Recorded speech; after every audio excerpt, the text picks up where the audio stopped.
Have you ever wondered what happens when we cross the line between the real world and the unknown? Places that hide dark tales, where every wall seems to whisper sinister secrets, and the very air feels heavy with a past that never found peace. Imagine stepping into an abandoned mansion perched on a cliff, known as the Refuge of Shadows, where visitors report unsettling presences and inexplicable phenomena. And if that isn't enough to send chills down your spine, get ready to explore an old psychiatric hospital, where human suffering left marks that transcend time itself. These places are not just the backdrop for scary stories, they challenge the very fabric of what we call reality. Lisa and Mark, driven by curiosity, decided to face the unknown. But what they encountered goes beyond any logical explanation. Encounters that might make you question what is real and what lurks in the shadows of our world. Get ready to dive into two terrifying tales that will hold your attention until the very last second. But beware, you might never look at these places the same way again. It was a cold night, and the wind howled as Lisa and Mark drove along the winding road leading to the cliff's edge. The ocean roared in the distance, the sound of waves crashing against the rocks providing an unsettling backdrop to the couple's adventure. They had heard rumors about an old abandoned house in the area, known by locals as the Refuge of Shadows. "Are you sure this is a good idea?" Lisa asked, casting a wary glance at Mark. He shrugged with a nervous smile. "It'll be fun. It's just an old house. What could go wrong?" As they parked in front of the property, both felt the impact of the place. The house was enormous, its facade seemingly begging for restoration. Broken windows and a creaky wooden porch swayed in the wind. Lisa swallowed hard as she adjusted the flashlight in her hand. "It's scarier than I imagined," she admitted. "Exactly what we were looking for," Mark replied, trying to sound confident. Inside, the house was even more unsettling. The scent of mildew was overpowering, and the wooden floor creaked beneath their feet. Faded photographs hung on the walls, depicting a stern-looking family. Lisa couldn't take her eyes off a child in one of the pictures, who seemed to be staring directly at her, even in the faded image. "Mark, this is strange. These people look alive." He chuckled but stopped abruptly when they heard a noise upstairs. It was the sound of footsteps, light and hesitant. "Did you hear that?" Lisa nodded, gripping his arm.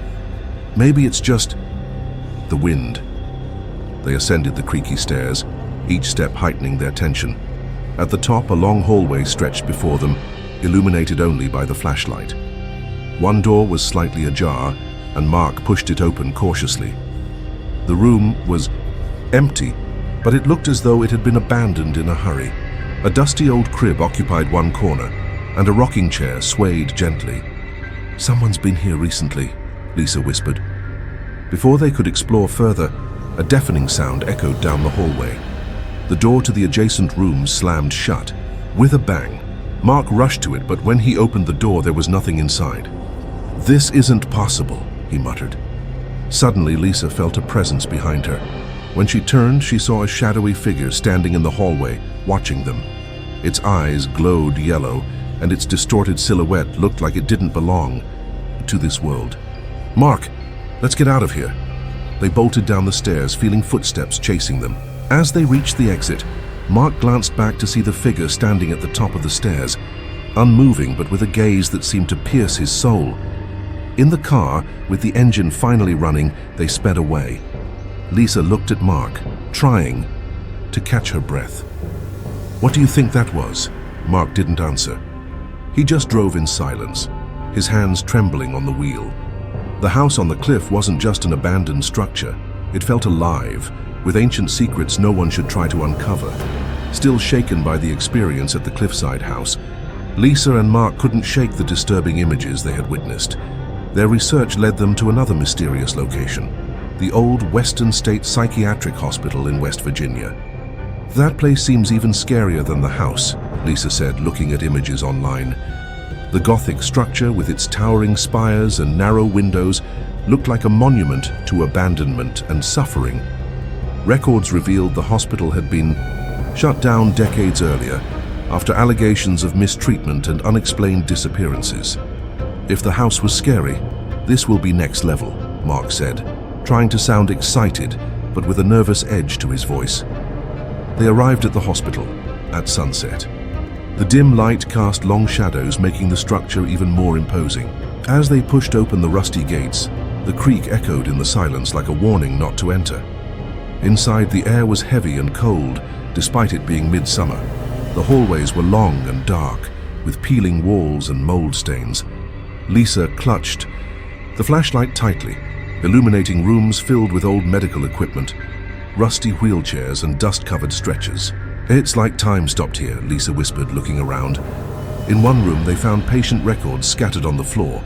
Lisa picked one up and read, "Patient 234, experimental treatment. Outcome, missing." A shiver ran down her spine. Mark, on the other hand, seemed fascinated. "This is incredible. Imagine what happened here." But the fascination quickly turned to fear when they heard a low sound, like a moan, coming from the end of the hallway.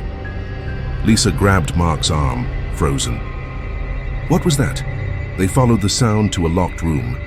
The door was partially boarded up, but Mark managed to pry it open. Inside, the room seemed to have been used for medical experiments. Dusty glass jars filled with strange liquids lined the shelves, and a rusty stretcher sat in the center. Lisa found a dusty document. "Project Shadow, a study on interdimensional entities," she read aloud. "What does that mean?" Before Mark could answer, the flashlight began to flicker. The atmosphere grew oppressively silent until whispers started echoing from all directions. Lisa screamed and Mark pulled her hand. They ran through the corridors, hearing heavy footsteps behind them but never daring to look back. At every turn, it felt as though something unseen was chasing them, toying with their senses. When they finally reached the exit, they stopped to catch their breath. Looking back at the building, they saw shadows moving in the upper windows. They were human-like figures, but with inhuman movements, almost robotic. Lisa gripped Mark's arm tightly, trying to hold back tears. "This can't be real," she whispered. "Real or not, we're never coming back here," Mark said, climbing into the car and speeding away from the hospital. Driving in silence, Lisa looked back one last time. At the hospital gate, she swore she saw a figure standing, watching them leave.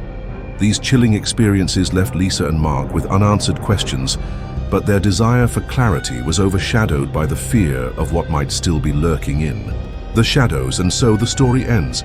But we want to hear from you. What do you think? Could these events be real, or are they just figments of imagination? Could something so disturbing really hide in the shadows, waiting to be discovered? If you were intrigued and want to hear more stories like this, don't forget to subscribe to the channel and turn on notifications for more enigmatic cases. Until next time.